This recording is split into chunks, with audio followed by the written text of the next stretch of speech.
तर सर्वप्रथम जे दोघं आलेत त्यांना जय भीम. माझा आवाज येतो का तुमच्यापर्यंत हे मला कन्फर्म जरा करून कळवा. प्लीज कमेंट करा माझा आवाज येत असेल.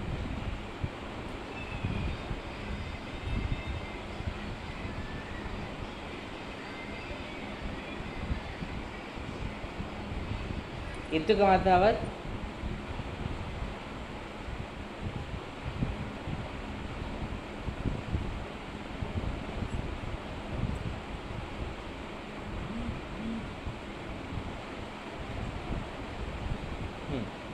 तर आज अचानक श्रीरामपुरामध्ये पावसाने हजेरी लावली आणि या लाईव्हमध्ये पण पावसाचा आवाज येण्याची शक्यता आहे. तर मौसम बदललेला आहे पावसानं. तर सर्वप्रथम विचारमंच यांनी मला एवढ्या महत्त्वाच्या विषयावर लाईव्ह येऊन बोलण्याची संधी दिली, त्यासाठी मी त्यांचे आभार मानते. आणि आपण बघूयात, काही 9-10 लोक जमा झाली की मग विषयाला सुरुवात करूयात आणि बोलूयात. तोपर्यंत जे येतील त्यांचं स्वागत. हाय, हॅलो, जय भीम. आणि आपण पाहत आहात विचारमंच लाईव्ह. आजचा विषय आहे माननीय बाळासाहेब आंबेडकर यांची राजकीय भूमिका.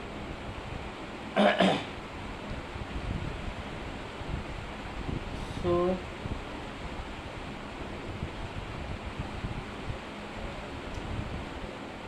ओके, 2-4, 5 आणि आकडा वाढत आहे.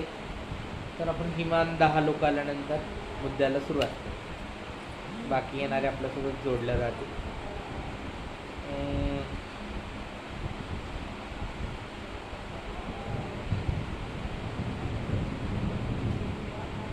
ढग गडगडत आहेत, पाऊस होतोय. इकडे सगळी अचानक तारांबळ सुरू झाली.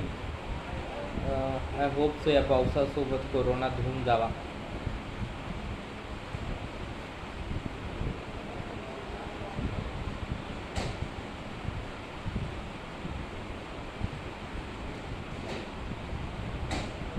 मुरलीधर दादा, जय भीम.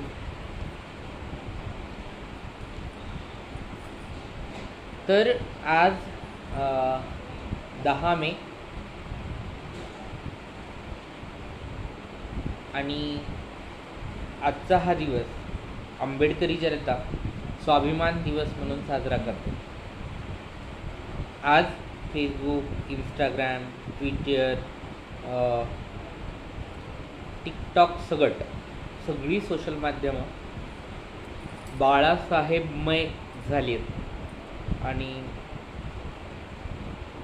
हे त्या नावाचं विशेषत्व, महत्त्व पटवून देतं. तर आज आपण त्यांच्या एकंदर राजकीय भूमिकेविषयी बोलत असताना मला माझ्याबद्दलही बोलायला आवडेल, कारण की त्यांच्या राजकीय भूमिकेत मी सुद्धा आहे. तर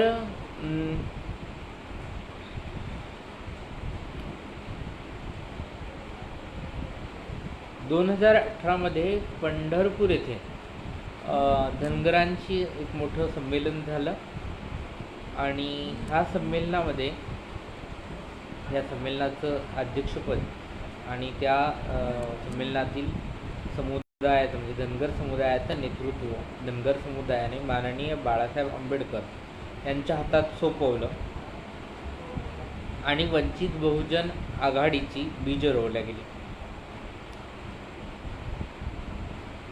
ती बीजं रोवल्यानंतर त्यात मग भटके इन्क्लूड झाले, मग त्याच्यानंतर त्यात आदिवासी इन्क्लूड झाले, बंजारा इन्क्लूड झाले त्यात.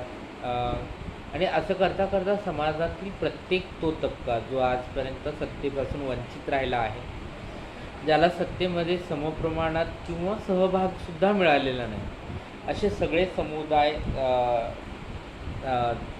वंचितसोबत जोडल्या जाऊ लागले आणि त्यातनं वंचित बहुजन आघाडीची निर्मिती. पण बाळासाहेबांच्या राजकीय भूमिकेविषयी बोलताना वंचित बहुजन आघाडी महत्त्वाची आहे का? हो, तर आहेच. पण त्यांचा प्रवास त्याच्याही खूप अगोदरचा आहे. म्हणजे 84 पासून ह्या सामाजिक लोकशाही म्हणजे समाजाला लोकशाहीभिमुख करण्याचा प्रयत्न त्यांचा हा 84 पासूनचा आहे. त्यांचं अकोला पॅटर्न नावाचं एक पुस्तक जे त्यांनी स्वतः लिहिले, हे पुस्तक वाचलं तर तुम्हाला त्यांची राजकीय सगळी समीकरणं खूप सोप्या पद्धतीने समजून घेता येईल. तर समुदात म्हणजे जसं की एक वाक्य आहे, जिसकी जितनी संख्या भारी उसकी उतनी भागीदारी, असं एक आपल्याकडे ब्रीद दिलं जातं. पण बाळासाहेबांचं ब्रीद हे नेहमी असं राहिलेलं आहे की नहीं भी होगी संख्या भारी फिर भी मिलेगी भागीदारी. आणि मला असं वाटतं की हे खऱ्या अर्थानं लोकशाहीला लोकाभिमुख करण्याचा प्रयत्न आहे. आणि याचा प्रयत्न त्यांनी पहिल्यांदा वंचितच्या मार्फत केलाय का? तर नाही. त्यांनी या अगोदर बरेच राजकीय म्हणजे सायंटिस्ट लोक कसं विज्ञान शाळेमध्ये वेगवेगळे प्रयोग करून पाहत असतात. नवीन येणाऱ्या सगळ्यांना जय भीम. परत एकदा दादासाहेबजी आणि समाधान दादा सगळ्यांना जय भीम. तर हे सगळे नवीन नवीन राजकीय प्रयोग त्यांनी त्यांच्या विज्ञान शाळेत नेहमी करून पाहिले. सगळे सक्सेस झाले तशातला भाग नाही, पण जे सक्सेस झालेत ते आजपर्यंतच्या राजकारणाला दिशा दाखवणारे आहेत, इतिहास लिहिणारे आहेत. म्हणजे अकोल्यामध्ये त्यांनी बांगड्या विक्री करणारी एक महिला, तिला राजकारणात सहभागी करून घेतलं. नाही तर अकोले महानगरपालिकेमध्ये तिला जागा मिळवून दिली. त्याच्यानंतर आमदार खासदार बनवले. अशा समूहातले लोक जे तळागाळातनं आलेले होते. अर्थात एकदा का तुम्ही राजकारणात आलात की मग तुम्हाला राजकीय हे डावपेच कळायला लागतात, तो भाग वेगळा.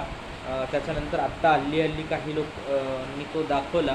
पण बरीच वर्ष माननीय बाळासाहेबांच्या जीवावर माझ्यासारख्या सामान्य लोकांनी विशेषत्व मिळवलं आणि भारतीय राजकारणात स्वतःचं एक स्थान कमवलं, ते माननीय बाळासाहेब आंबेडकरांच्या जीवावर. तर इथला आदिवासी, भटका विमुक्त, अलुतेदार, बलुतेदार जो इथल्या प्रस्थापित राजकारण्यांनी एक तर कटपुतली बनवून ठेवलाय, भावली दोरा बांधलेली भावली बनवून ठेवलाय, किंवा मग सत्तेपासून वंचितच ठेवला, त्या समूहाला सत्तेत समान संधी देण्याचं काम माननीय बाळासाहेब आंबेडकरांनी त्यांच्या पूर्ण हयातीत केलेलं. आत्ता अगदी अलीकडंच केल्याच्यातला भाग नाही. त्यांच्या पूर्ण हयातीत ते हेच काम करत आले की तळागाळातील समूहांना मुख्य प्रवाहात आणून त्यांना त्यांच्या राजकीय अस्मितांना जागं करून संघर्ष करायला शिकवणं, जे की बाबासाहेबांचं ब्रीद होतं, शिका, संघटित व्हा आणि संघर्ष व्हा. तर त्याच मार्गावर म्हणजे मी नेहमी असं म्हणत होते की बाबासाहेब आंबेडकरांनंतर डॉक्टर बाबासाहेब आंबेडकरांनंतर जर लोकशाहीला लोकाभिमुख करण्याचा प्रयत्न जर कोणी केला असेल तर तो बाळासाहेब आंबेडकरांनी केला, माननीय बाळासाहेब आंबेडकरांनी केला. आणि त्यातनं खूप सारं काही बाहेर निघालं. आता तुम्ही म्हणाल की मग इथे आधी आंबेडकरी पक्ष होतेच की मग त्यांच्याशी का सोबत गेले नाहीत, किंवा ते काय बाबासाहेबांचे वारसदार नाहीत का? तर मला असं वाटतं की विचार करावा की या सगळ्या आंबेडकरी म्हणवणाऱ्या पक्षांची राजकीय भूमिका तडजोडीची राहिलेली आहे नेहमीच. त्यांना तात्विक संघर्षापेक्षा आणि एकंदर वैचारिक संघर्षापेक्षा खुर्चीचा संघर्ष खूप महत्त्वाचा वाटलेला आहे. ह्या खुर्चीच्या संघर्षात माननीय बाळासाहेब आंबेडकर कधीच अडकलेले नाही, कारण की ते बिना खुर्चीचे राजे आहेत. त्यांचं राजत्व, त्यांचं प्रभुत्व कुणीही नाकारू शकत नाही आणि ते अस्वीकारही होणार नाही. अगदी कुणीही त्याच्या विरोधात बोट उचललं तरी, कारण की ते स्वतः एक निष्कलंक चरित्र घेऊन फिरतात, ज्याच्यावर कोणीही बोट उचलू शकत नाही. आणि म्हणून त्यांच्या एकंदर वागण्यामध्ये, त्यांच्या जगण्यामध्ये आणि त्यांच्या निर्णयांमध्ये एक स्वाभिमानाची झलक तुम्हाला बघायला मिळते. ते तडजोडीचं राजकारण करत नाही. कितीतरी वेळा केंद्रीय मंत्रिपदाला लाथाडून त्यांनी सर्वसामान्यांच्या बाजूने उभं राहणं पसंत केलं.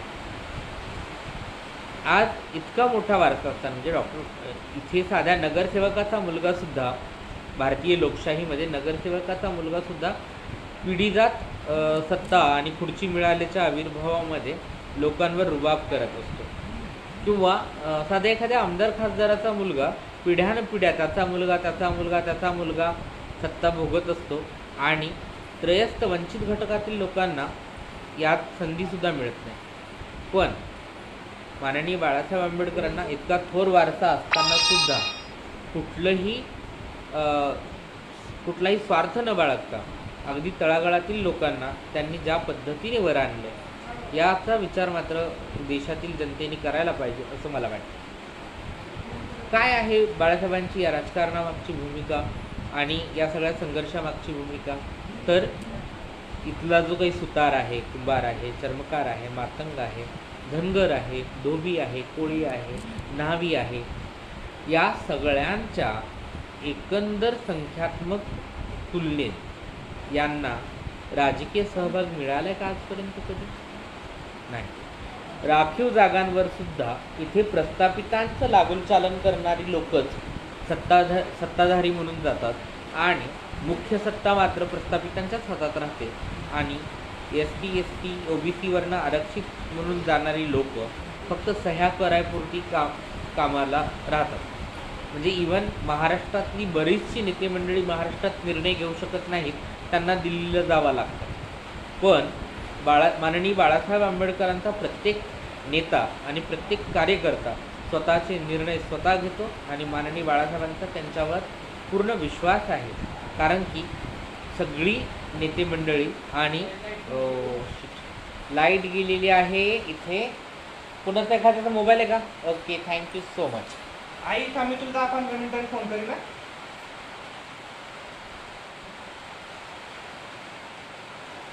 फ्लाईटला टाकू का?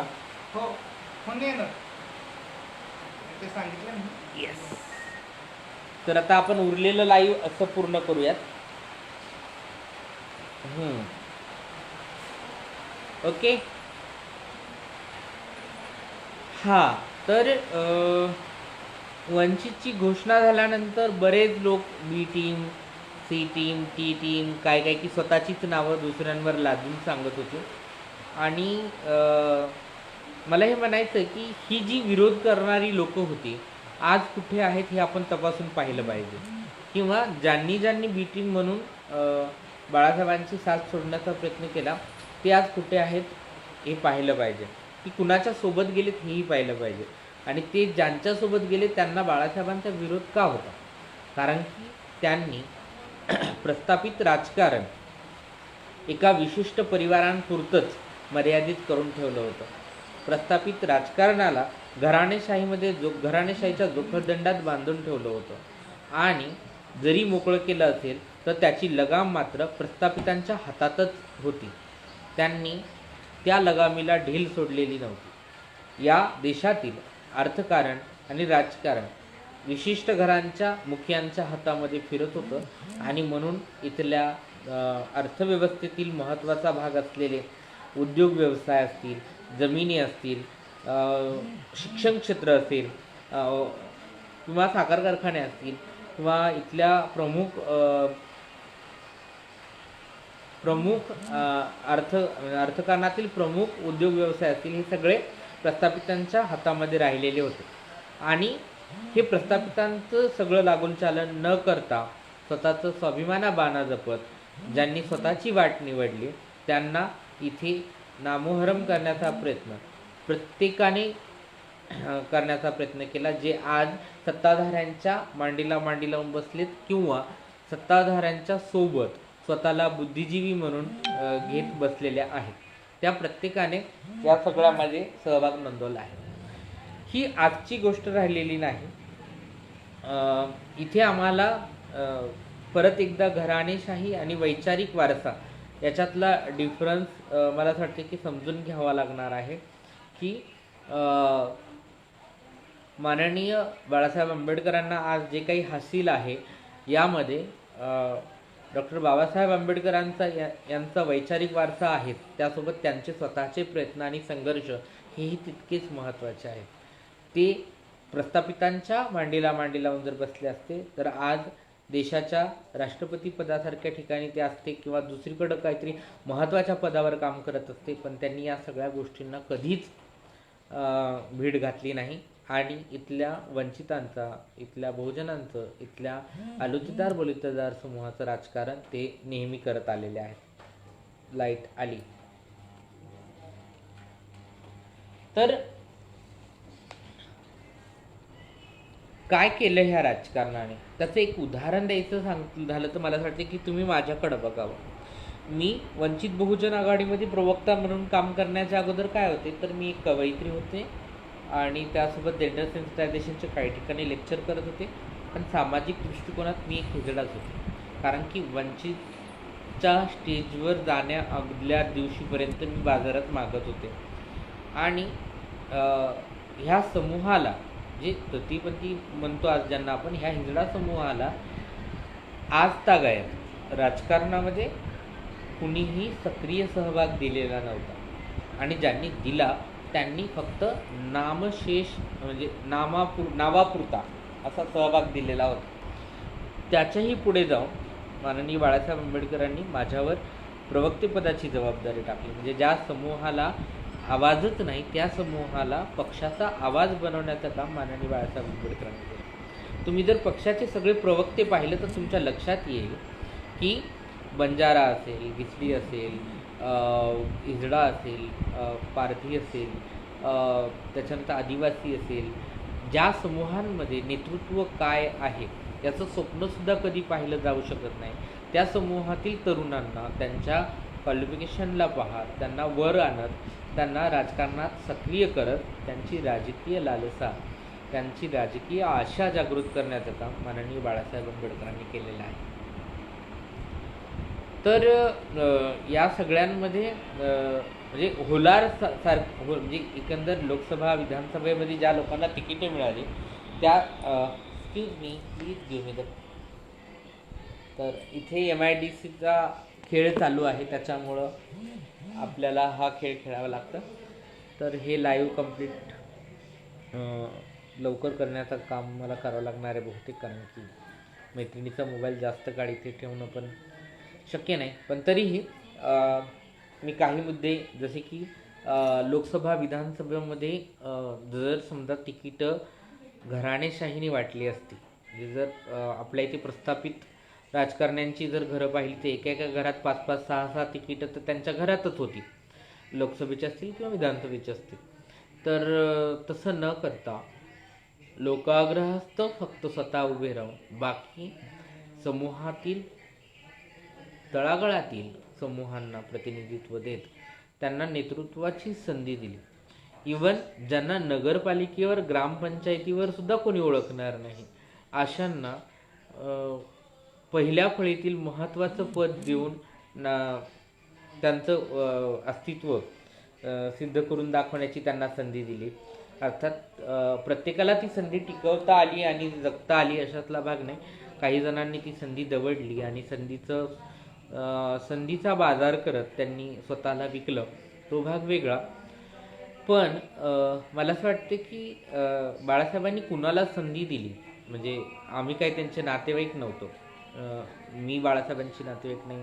आमच्या याच्यामध्ये जेवढे लोक काम करतात त्यात बाळासाहेबांचे नातेवाईक किती आहेत हे तपासून पाहावं मला असं वाटतं. बाळासाहेबांनी ज्यांना संधी दिली ते ॲक्च्युअल त्या समूहाचं प्रतिनिधित्व करण्यासाठी त्यांना दिलेली संधी होती आणि त्या संधीचं प्रत्येकाने संधी सोनं करण्याचा प्रयत्न केला. आता लोकसभा विधानसभेमध्ये निर्णय नकारात्मक किंवा निराशावादी लागल्यामुळं बरेच लोक बॅकफुटला गेले किंवा बरेच लोकांनी बाळासाहेबांच्या भूमिकेवर परत प्रश्न उभा करायला सुरुवात केली. तर राजकीय विजय हा बाळासाहेबांचा संघर्ष कधीच नव्हता. तो असता तर त्यांनी कितीतरी तडजोडी केल्या असत्या. तर सामाजिक संघर्ष जिंकण्याचा त्यांचा मनसुबा आहे.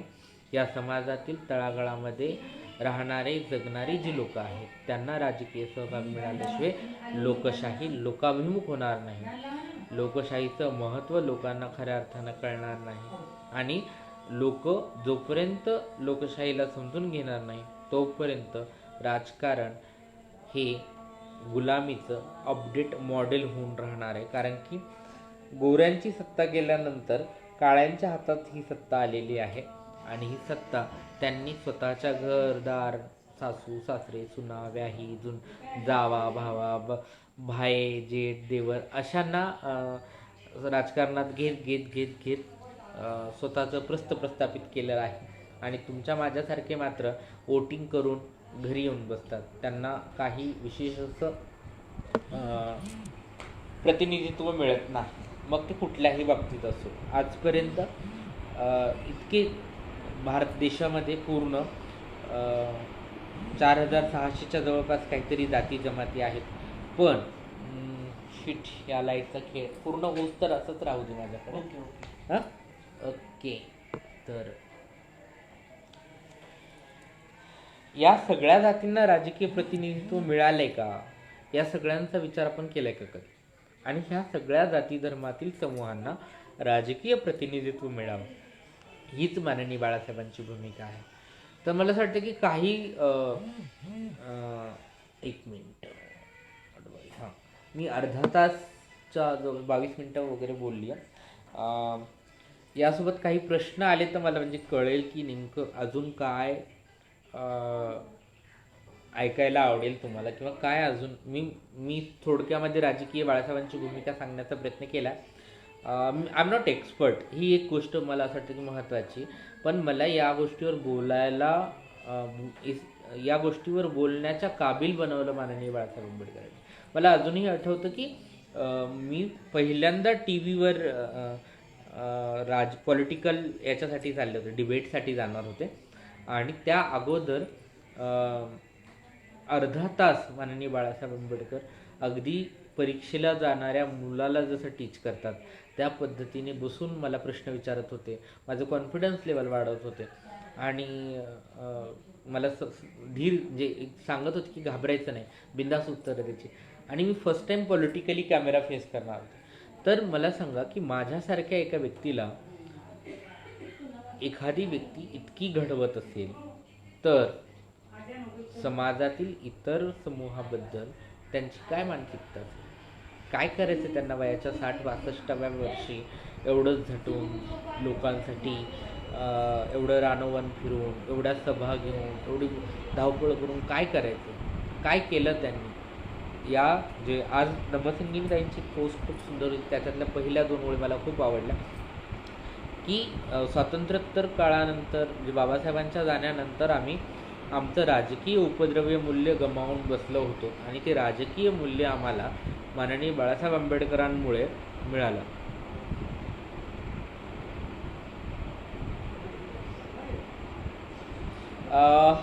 काँग्रेससोबत युती का केली नाही, मला असं वाटतं की याचं उत्तर स्वतः बाळासाहेब आंबेडकरांनी खूप वेळा दिलेलं आहे आणि हा प्रश्न मुद्दामून फिरून फिरून असा वापरला जातो की कितीही वेळा उत्तर दिलं तरीही परत तोच प्रश्न येतो. तर काँग्रेसने एकतर युतीसाठी कुठलाही पुढाकार घेतला नाही, काँग्रेसच्या युतीची कुठलेही निर्णय महाराष्ट्र काँग्रेस घेऊ शकत नव्हती, त्यासाठी दिल्लीतल्या सूचना येणं खूप महत्त्वाचं होतं. आणि काँग्रेस हा असा एक पक्ष आहे की ज्यानं लोकसभा आणि विधानसभामध्ये कुठल्याही स्थानिक पक्षांसोबत युती केली नाही किंवा करतो म्हणून ऐन वेळेला त्यांना धोका दिलेला आहे. तर अशा पक्षासोबत मला असं वाटतं की तरीही त्याच्यासाठी शेवटच्या दिवसापर्यंत दारं उघडी होती, पण सोशल मीडियाच्या माध्यमातून असतील,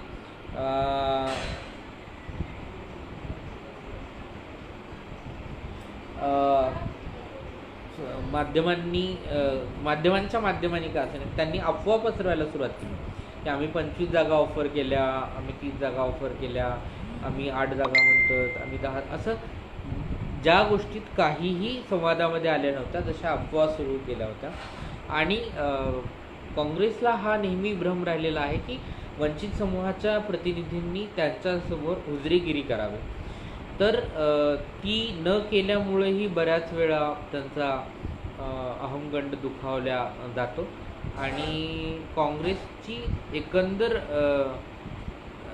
राजकीय उपद्रवी मूल्यता त्यावेळेस काय होती आणि त्यांची परिस्थिती काय होती, आजही काय आहे, याचंही मला असं परीक्षण करावं. माननीय बाळासाहेब आंबेडकरांनी काँग्रेसची युती केली नाही अशातला काही भाग नाही.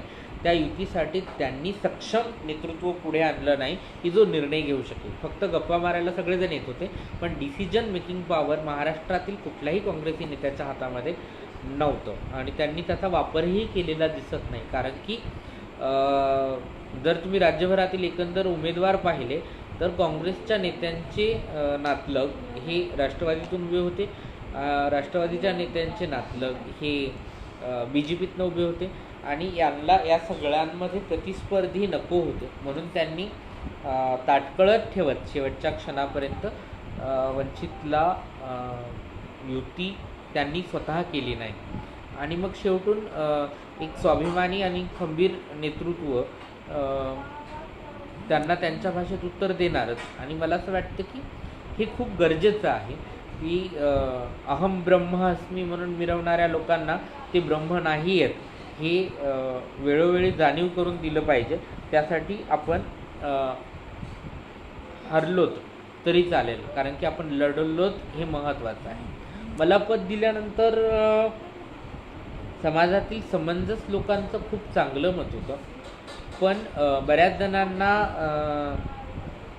जणांचा इगो हर्ट झाला आणि बऱ्याच जणांना असंही वाटत होतं की यांना स्त्री पुरुष भेटले नव्हते का, इकड्यांना पद दिलं आणि मग आता यांच्या जीवावर लढणार का, असल्याही काही प्रतिक्रिया होत्या.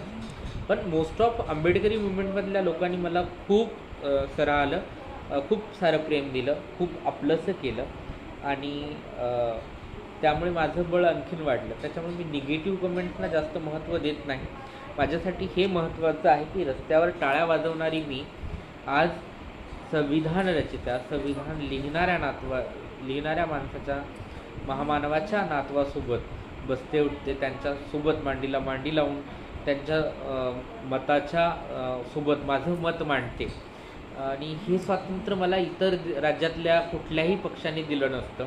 राज्यातला कुठलाही नेता किंवा पक्ष मला ह्या सन्मानाने वागवू शकला नसता. माझ्यासाठी काफी आहे.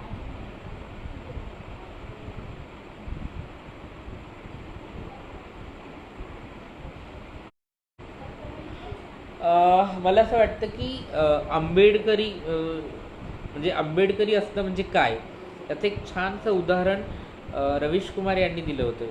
लाखों की भीड़ के सामने अकेला खडे हो जाना मतलब आंबेडकरवादी होना है.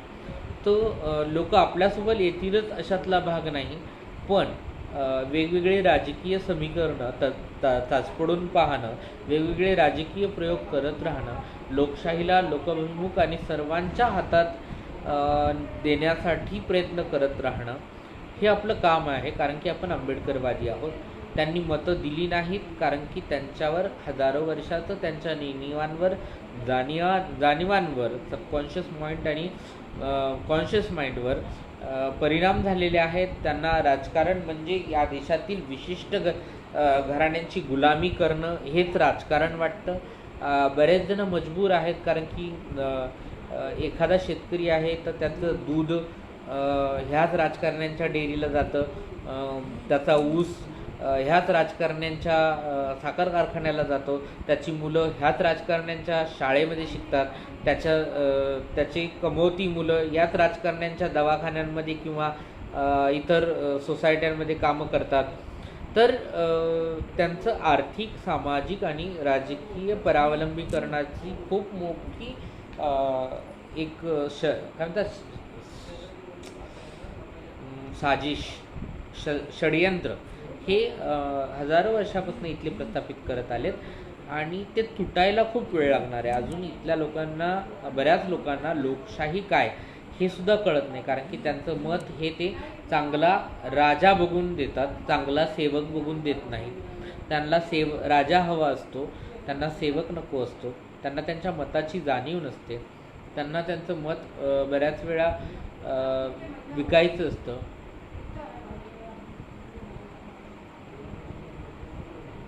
तर लोक तुमच्याशी कसेही वागो, तुम्ही लोकांच्या प्रती चांगलंच वागलं पाहिजे. हा आंबेडकरवादाचा खूप महत्त्वाचा भाग आहे. तुम्ही त्यांच्याशी क्रूर नाही वागू शकत. ते 1000 वेळा चुकणार आहेत, कारण की ते आजपर्यंत संधीच्या अभावाने या सत्तेच्या राजकीय सहभागापासून दूर राहिलेली आहेत. त्यांना भीती आहे. म्हणजे इवन इलेक्शनच्या पिरियडमध्ये मुस्लिमांवर होणारी मॉब लिंचिंग असेल किंवा साध्वी प्रज्ञा सिंगनी श्रापाचं दिलेलं विधान असेल, मुस्लिमांच्या विरोधात केलेले उंदीर चिचुंदरी उठ तिकडं मागं गेली उठ. ओके, काय हे असं घर असलं की असलेल्या सगळे प्रॉब्लेम येतात. पण प्रॉब्लेमसोबत लढत जगणं हा आयुष्याचा भाग आहे. पुढे आमचं एक नवीन घर आहे, पण तिकडं खूप सारं आम्ही 15-16 जणी असतो आणि खूप गर्दा असतो. बोलता आलं नसतं म्हणून मी इकडे मागे आमच्या या छोट्या खोलीत आले होते. तर लोक तुमच्याशी चुकीचं वागणार, लोक तुमच्याकडे येणार, संधी साधून येणार आणि मग संधी साधून निघून पण जाणार. लोक तुमच्याकडे येणार, स्वतःचं पॉलिटिकल वेटेज वाढवणार आणि मग ते पॉलिटिकल वेटेज दुसऱ्या पार्टींना विकणार. हे सगळं ते करत राहणार, कारण की ते नॉन आंबेडकर राईट्स आहेत. त्यांना आंबेडकरवाद कळाला नाही, त्यांना आंबेडकरवादाचा फायदा घ्यायचा आहे. पण तुम्ही जर आंबेडकरवादी असाल तर तुम्हाला ही सगळी समीकरणं वारंवार करत राहणं आणि वारंवार लोकांना आंबेडकर समजून सांगत राहणं ही तुमची जबाबदारी आहे आणि ती जबाबदारी तुम्ही पार पाडली पाहिजे असं मला वाटतं. बाकी त्याचं सत्तेत होणारं रूपांतरण आज न उद्या होईलच, कारण की प्रत्येकाला कळतं की त्याचा राजकीय उपभोग घेतला जातोय. अगदी आमदारकी खासदारकी लढवणारे आता नगरपालिका आणि नगरपंचायती लढवत आहेत, याच्यावरनं तरी आपण कळालं पाहिजे. आणि ज्यांनी बी टीम म्हणून बाळासाहेबांना पाठ दाखवली त्यांचं राजकीय अस्तित्व आता संपलेलं आहे. आणि ज्यांनी माननीय बाळासाहेबांसोबत ऐन वेळेला दगा केला आणि आम्ही लोकशाहीसाठी भांडतोय असं म्हणले, ते प्रस्थापितांच्या मांडीला मांडी लावून बसले आणि साखर कारखान्यांची साखर खाऊन तोंड गोड केलं त्यांनी. तर अशा सगळ्यांनाही आपल्याला वारंवार आजमावं लागणार आहे. त्यांना 100-200 आजमावू तेव्हा त्याच्यातला एखादा चांगला निघेल आणि तो खरा आंबेडकरी कार्यकर्ता होईल आणि ती खरी आंबेडकरी विजयाची नांदी असेल. तर अशा पद्धतीने आपल्याला लोकांना फेस करावंच लागणार.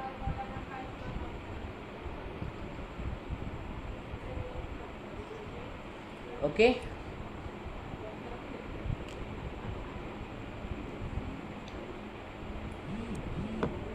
अजून काही?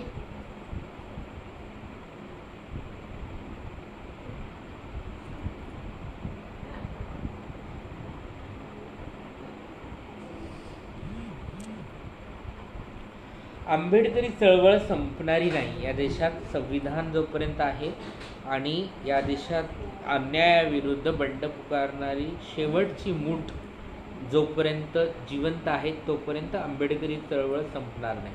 ही चळवळ संपली वगैरे म्हणणारी लोक आहेत ना, ही सोकॉल्ड बुद्धिजीवी दलाल आहेत. ही 4.5 वर्ष बाबासाहेब आंबेडकर पुरोगामित्व चळवळ या सगळ्यांचं मंथन आणि कथ्याकूट वैचारिक हे करत असतात. पण 6 महिने निकाल इलेक्शनचे, त्यावेळेस मात्र स्वतःची पाकिटं घेऊन स्वतःचे पाहिजे ते मोबदला घेऊन प्रस्थापितांच्या मांडीला मांडी लावून बसतात. त्यांच्या म्हणण्याने आंबेडकरी चळवळ संपणारी नाही. मला असं वाटतं की अगदी शेवटच्या तळातली माझ्यासारखी एखादी दिशा जरी जिवंत राहिली तरी आंबेडकरी चळवळ परत नव्याने उभारी घेईल आणि ती परत स्वतःचा संघर्ष उभा करेल. आणि आंबेडकरी चळवळ हा क्रांतीचा विषय आहे. क्रांती कधीच संपत नाही. जोपर्यंत प्रतिगामी विचारसरणीचे लोक आहेत तोपर्यंत त्यांना उत्तर देण्यासाठी इथे आंबेडकरी मुवमेंट जिवंत राहील. लोकांनी या गैरसमजात अजिबात राहू नये आंबेडकरी चळवळ संपली वगैरेच्या. आणि ते ज्यांना आंबेडकरी चळवळ म्हणून पाहत असतील तर मुळात तो गैरसमज क्लिअर करून घेणं गरजेचं आहे त्यांनी, की सत्तेसाठी फालतू लोकांच्या मांडीला मांडी लावून बसलेले, स्वतःचा स्वाभिमान विकून खाणारे, स्वतःला मिळणाऱ्या जो काही जनप्रतिसाद आहे त्या प्रतिसादाची किंमत घेणारी लोक जी असतात ती लोक कधीच आंबेडकरी चळवळ म्हणल्या जात नाहीत. आंबेडकरी चळवळ ही ग्राउंडला लोकांमध्ये त्यांच्या प्रश्नांना घेऊन लढणाऱ्यांमध्ये आहे. आज मजुरांच्या प्रश्नांना, आज मजुरांना या क्वारंटाईनच्या काळामध्ये मजुरांच्या प्रश्नांना, इथल्या श्रमिक वर्गाच्या प्रश्नांना, इथल्या बेरोजगारांच्या प्रश्नांना, इथल्या स्त्रियांच्या आणि इतर एकंदर समूहांच्या प्रश्नांना विरोधी पक्ष म्हणून जर कोणी भूमिका बजावत असेल तर सत्तेत नसतानाही ही आंबेडकरी चळवळ ही विरोधी भूमिका बजावत आहे आणि हे आपण पाहिलं पाहिजे. वंचित बहुजन आघाडी तृतीयपंथी समाजासाठी किती उपयोगी ठरू शकते? मला असं वाटतं की माझ्या येण्यानंतर तृतीयपंथी समाजाचं राजकीय उपद्रव्य मूल्य वाढलं आणि ही वंचितची देण आहे आणि त्याच्यामुळं मला किंवा प्रत्येकाला ही जाणीव झाली की आपल्याकडं पण एखादा तृतीयपंथी पदाधिकारी असला पाहिजे आणि माझ्या पदनियुक्तीच्या अगदी आठवडेभराच्या आत महाराष्ट्रामध्ये 3 ट्रान्सजेंडर्सना पदनियुक्ती मिळाली. म्हणजे किमान वंचितच्या उपद्रव्य मूल्यांना थोपवण्यासाठी का होईना इतर ट्रान्सजेंडर्सना संधी मिळाली.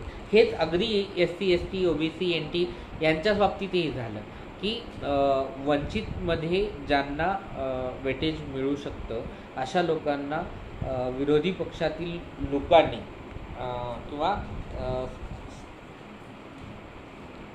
प्रतिस्पर्धी पक्षांनी अशा लोकांना चांगली पदं दिली, सन्मानानं वागवायला सुरुवात केली. आणि मला असं वाटतं की ही वंचितचं खरं अस्तित्व आहे की त्यांच्या भीतीने का होईना ज्यांना कोणी चपलाजवळ उभा करत नव्हतं त्यांना लोक सोबत घेऊन बसायला सुरुवात केली. का तर हे वंचितमध्ये गेले तर अजून आपली ताकद कमी होईल म्हणून त्यांना बरोबरीनं वागवायला लागले. तर हे तृतीयपंथींच्या बाबतीतही होणार आहे की वंचित ही त्यांची राजकीय वजन वाढवणारी मुवमेंट आहे. त्यातनं त्याला उत्तर म्हणून का असेना पण काही असं मला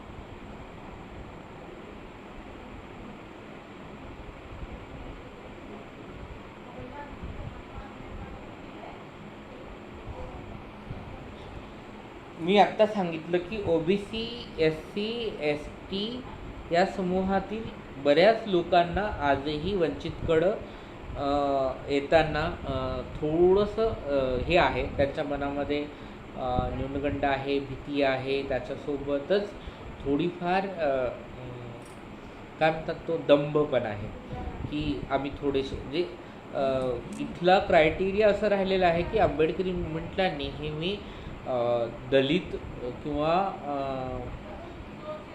बुद्धिस्टांची मुवमेंट इतकंच मर्यादित करण्याचा प्रयत्न करण्यात आलेला आहे आणि जातीय अस्मिता इतक्या स्ट्रॉंग आहेत की तोंडावर पडणं मंजूर आहे, त्यांना हारणं मंजूर आहे, गुलामी मंजूर आहे, पण आंबेडकरी नेतृत्व मंजूर नाही अशी मानसिकता असलेले पण खूप सारे लोक आहेत. तर ही मानसिकता बदलायला खूप वेळ लागणार आहे आणि त्याच्यासाठी दोन्हीकडनं चर्चा वारंवार होणं गरजेचं आहे. ज्यातनं जातीचा दंभ जाईल, त्याचा न्यूनगंड जाईल, त्याचा अहमपणा जाईल आणि लोकशाही समजून घेऊन लोक वंचितकडे येतील. आणि OBC समाजाला म्हणजे OBC समाज प्रामुख्याने बऱ्याच वेळा कागदोपत्री स्वतःला OBC म्हणवतो, पण त्याची वागणूक ही नेहमीच प्रस्थापितांसारखी राहिलेली आहे. त्याच्यामुळं त्यांना प्रस्थापित राजकारणामध्ये जास्त इंटरेस्ट असतो आणि प्रस्थापितही त्यांना त्या सोयीने म्हणजे अगदी ग्राउंड लेवलला अटकून ठेवण्यासाठी वेगवेगळ्या कार्यक्रम आणि भूमिका आणि अजेंडे देत राहतात की जेणेकरून त्यांना तेच खूप महत्त्वाचं वाटतं.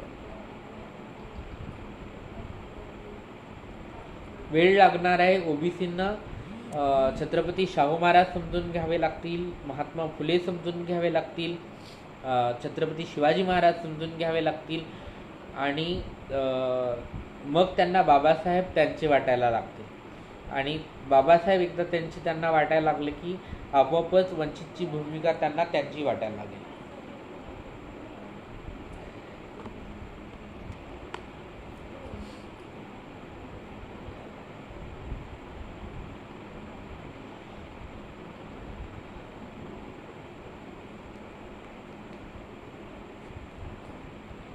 असो, तर अजून कुणाचे काही प्रश्न असतील तर पटकन शेवटच्या 3 मिनिटात मग मी समारोपाकडे वळणार आहे.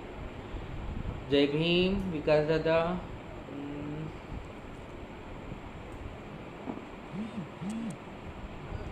जय भीम.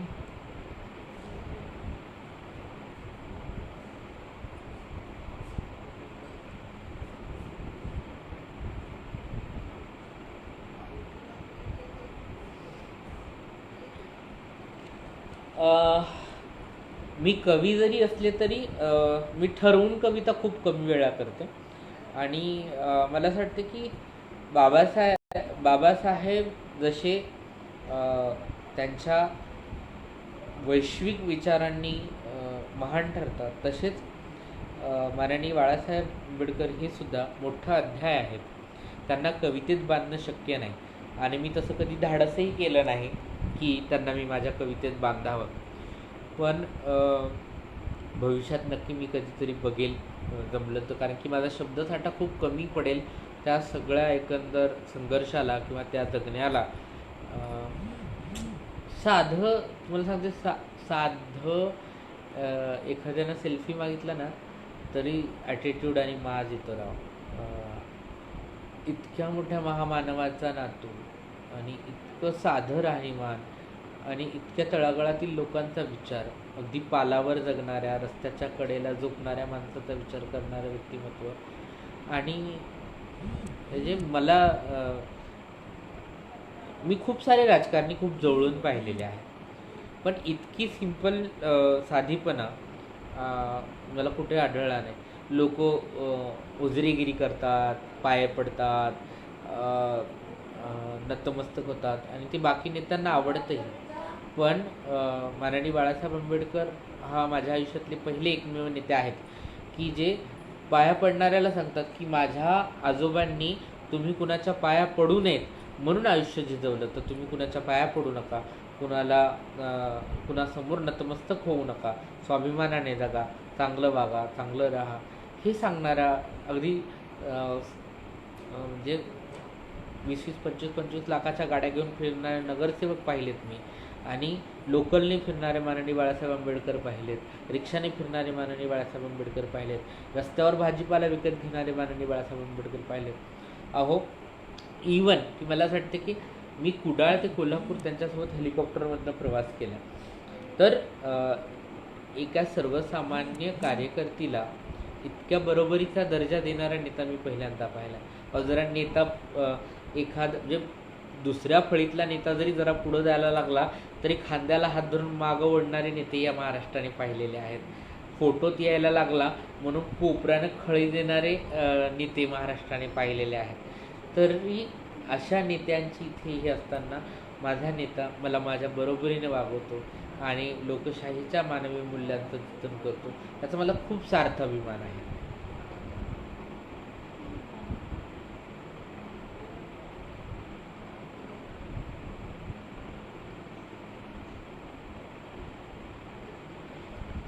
थँक्यू सो मच, खूप धन्यवाद सगळ्यांना. जय भीम. आज 10 मे माननीय बाळासाहेब आंबेडकरांचा जन्मदिवस आणि आजच्या दिवशी मला त्यांच्या राजकीय भूमिकेच्या संदर्भाने या पेजने मला बोलण्याची संधी दिली. जे कुणी पाहुणे म्हणून या पेजवर आले असतील त्यांना मी विनंती करते की त्यांनी हे पेज लाईक करावं आणि सतत यांच्यासोबत राहावं, चांगला विचार सोबत घेऊन जावा. तर आज माननीय बाळासाहेब आंबेडकरांचा जन्मदिवस महाराष्ट्रातील अखिल आंबेडकरी समुदाय स्वाभिमान दिवस म्हणून साजरा करतो. माझ्याकडनं तमाम आंबेडकरी जनसमुदायाला स्वाभिमान दिनाच्या हार्दिक सदिच्छा आणि माननीय बाळासाहेब आंबेडकरांना उदंड आयुष्य लाभावं, सदृढ आयुष्य लाभावं. आम्हाला त्यांची खूप गरज आहे अजूनही. लोकशाहीला लोकाभिमुख करण्याचा त्यांचा जो काही संघर्ष आहे त्या संघर्षात त्यांनी आम्हाला सोबत घेऊन अजून खूप पुढं जावं, सोबत न्यावं ही अपेक्षा बाळगते आणि थांबते. जय भीम सगळ्यांना.